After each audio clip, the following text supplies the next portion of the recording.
എല്ലാവർക്കും നമസ്കാരം. വിഷു ആഘോഷിക്കുന്നതിനിടയിലും വളരെ ദുഃഖകരമായിട്ടൊരു വാർത്ത നിങ്ങളുമായിട്ട് പങ്കുവയ്ക്കുകയാണ്.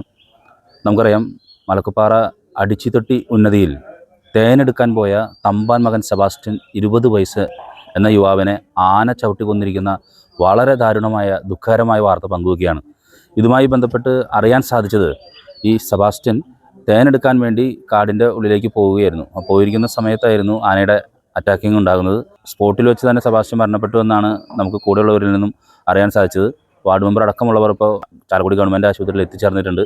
വളരെ ദുഃഖകരമായിട്ടുള്ളൊരു സ്ഥിതിവിശേഷമാണ്. കാരണം ഈ തേനെടുക്കാൻ വേണ്ടിയിട്ട് ഈ ആദിവാസികൾ കാടിൻ്റെ ഉള്ളിലേക്ക് പോകുന്ന സമയത്തൊക്കെ തന്നെ ആനയുടെ ആക്രമണം ഇപ്പോൾ പതിവായിരിക്കുന്ന സ്ഥിതിയാണ്. ഇവർ ആവർത്തിച്ച് പറയുന്ന, കളക്ടർ ഉൾപ്പെടെയുള്ള സംവിധാനങ്ങളോട് ഇവർ ആവർത്തിച്ച് പറയുന്ന സമയം, ഞങ്ങൾക്ക് ഫെൻസിങ് അല്ല ആവശ്യം, ഞങ്ങൾക്ക് ട്രെഞ്ചാണ് ഞങ്ങൾക്ക് ആവശ്യം, ആന ഞങ്ങളെ അറ്റാക്ക് ചെയ്യുന്നത് ഫെൻസിങ് ഇട്ടുകൊണ്ട് കാര്യമില്ല. ഇത് ആവർത്തിച്ചവർ ഉന്നയിക്കുന്ന വിഷയമാണ്. കാടിൻ്റെ മക്കളുടെ ദുഃഖം കാണാനോ അവരുടെ വിഷയങ്ങൾ ഇടപെടാനോ ഒന്നും ആർക്കും പെട്ടെന്നുള്ളൊരു സമയമില്ല. ഇപ്പോഴത്തെ ജില്ലാ കളക്ടർ കുറച്ചും കൂടി ഇത്തരത്തിലുള്ള കാര്യങ്ങൾ മനസ്സിലാക്കുന്ന ഒരു വ്യക്തിയായിരുന്നിട്ട് കൂടി ഈ കാര്യങ്ങളിൽ വേണ്ടത്ര ഒരു ഇടപെടൽ കിട്ടുന്നില്ല. അതിനേക്കാൾ ഉപരി അവർ ആവർത്തിക്കുന്ന വേറൊരു സംഭവമാണ്, ഈ ട്രൈബലിൻ്റെ ആംബുലൻസ് ഇപ്പോഴും റെഡിയല്ല. അതായത് ഇന്നലെ രാത്രി 9:00 കൂടിയിട്ടാണ് ഈ സംഭവം നടക്കുന്നത്. ഈ സമയത്ത് തന്നെ കൃത്യമായി തന്നെ ആംബുലൻസ് സംവിധാനങ്ങളെ അറിയിച്ചുവെങ്കിലും ട്രൈബൽ ആംബുലൻസ് ഇപ്പോഴും പ്രവർത്തനരഹിതമായിട്ടാണ് കിടക്കുന്നത്. അതുകൊണ്ട് പോലീസ് സംവിധാനങ്ങളെ അറിയിച്ചു. പോലീസിൻ്റെ ആംബുലൻസിൽ ട്രൈബലിൻ്റെ ഡ്രൈവർ വന്നിട്ടാണ് ഈ സെബാസ്റ്റ്യനെ ഇവിടെ ചാലക്കുടി ഗവൺമെൻറ് ആശുപത്രിയിലേക്ക് എത്തിക്കുന്നത്. തീർച്ചയായിട്ടും ആദിവാസികളുടെ ഈ പ്രശ്നങ്ങൾ, ഈ പ്രാഥമികമായ വിഷയങ്ങൾ, തീർച്ചയായിട്ടും അവർ മനുഷ്യരാണ്, അവർക്ക് ജീവിക്കാൻ അവകാശമുണ്ട്.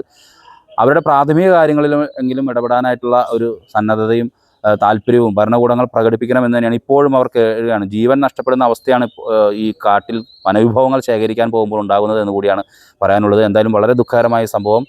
ഇന്നലെ 9:00 കൂടി കാട്ടിലേക്ക് തേനെടുക്കാൻ പോകുന്നതിനിടയിൽ അടിച്ചിത്തൊട്ടി ഉന്നതിയിലെ തമ്പാൻ മകൻ സെബാസ്റ്റ്യൻ ആനയുടെ ആക്രമണത്തിൽ മരണപ്പെട്ടിരിക്കുന്ന വളരെ ദുഃഖകരമായിട്ടൊരു വാർത്തയാണ് ഈ വിഷു ദിനത്തിൽ നിങ്ങളെ അറിയിക്കാനുള്ളത്. നന്ദി, നമസ്കാരം. അടിക്കടി കോണില് ഇതുപോലെയാണ് ഒരുപാട് ആൾക്കാർ അങ്ങനെ ആന വന്ന് ഓടിപ്പിക്കുന്നു. ഇന്നലെ രാത്രി തേനടക്കുമ്പോൾ സമയത്താണ് 3 പേര് പോയി. ആരെ പോയി? സബാസ്, കുമാരൊരാൾ, ബിജി വന്നു. അതിൽ 3 പേര് തേനടക്കുമ്പോൾ സമയത്ത് വീട്ടിൽ തൊട്ടടുത്ത് ആന ഒരു 9:45 ആന വന്നു. ഞങ്ങൾ ചാലക്കുടി ഹോസ്പിറ്റൽ പോസ്റ്റ്മോർട്ടത്തിന് വേണ്ടി കൊണ്ടുവന്നു. എന്നാണ് 9:30 നിമ്പ്രണ പഞ്ചായത്ത് അടിച്ചോട്ടി കോണിൽ മൊത്തം കൃഷി മൊത്തം നശിപ്പിക്കുന്ന ആന. ഇപ്പൊ മനുഷ്യന്മാർ വീടുകൾ പോലും തകർക്കുന്നുണ്ട്.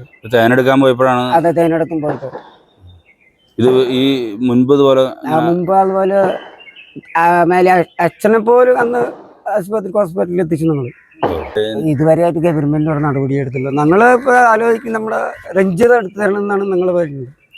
പെൻഷൻ കിട്ടും, അത് പെൻഷൻ കിട്ടും, ഒരാഴ്ച പോലും നിന്നില്ല. സംഭവം ഉണ്ടായി കഴിഞ്ഞിട്ട് നിങ്ങളെപ്പോഴാണ് അറിഞ്ഞത്? എല്ലാരും ആരിനൊച്ചല്ല, ആളെ കമ്മിറ്റിയിട്ട് പോയ എല്ലാരും പോയി പിന്നെ കൊണ്ടുവന്നു. രാത്രി തന്നെ കൊണ്ടുവന്നു. ആംബുലൻസിൽ പോലീസിനെ വിളിച്ചു. അതുപോലെ റൂബിലാലിനെ വിളിച്ചു. പിന്നെ പോലീസ് വേണ്ടി വന്നു. പിന്നെ പവർ സാറ് വരെ വന്നു എന്ന് പറഞ്ഞു കേട്ട് ഞാൻ കണ്ടില്ല. എന്നാണ് അതിന് വേക്കിലാണ് ഇപ്പൊ വന്നത്.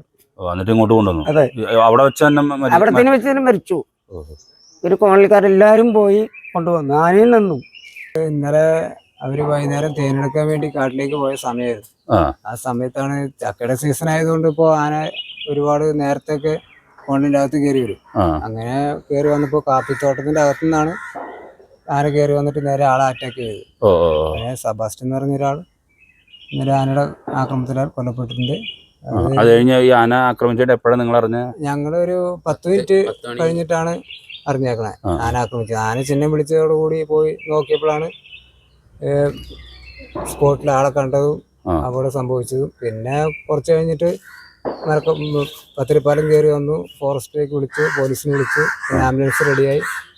അങ്ങനെ താലൂക്ക് ഹോസ്പിറ്റലിലേക്ക് കൊണ്ടുവന്ന് ചാലക്കുടി.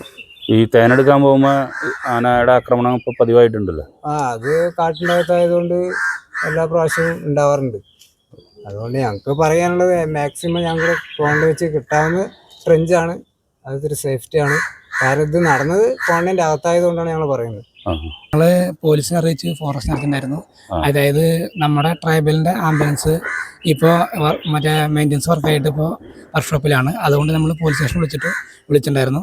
ഇപ്പോൾ പോലീസ് സ്റ്റേഷൻ്റെ ആംബുലൻസാണ് നമുക്ക് വന്നിരുന്നത്. അതിലിപ്പോൾ നമ്മൾ ഡ്രൈവറില്ലാത്തതുകൊണ്ട് ഈ ട്രൈബൽ ഓഫീസറിൻ്റെ ആംബുലൻസിൻ്റെ ഡ്രൈവറാണ് നമുക്ക് ഇവിടെ വരെ എത്തിച്ചത്.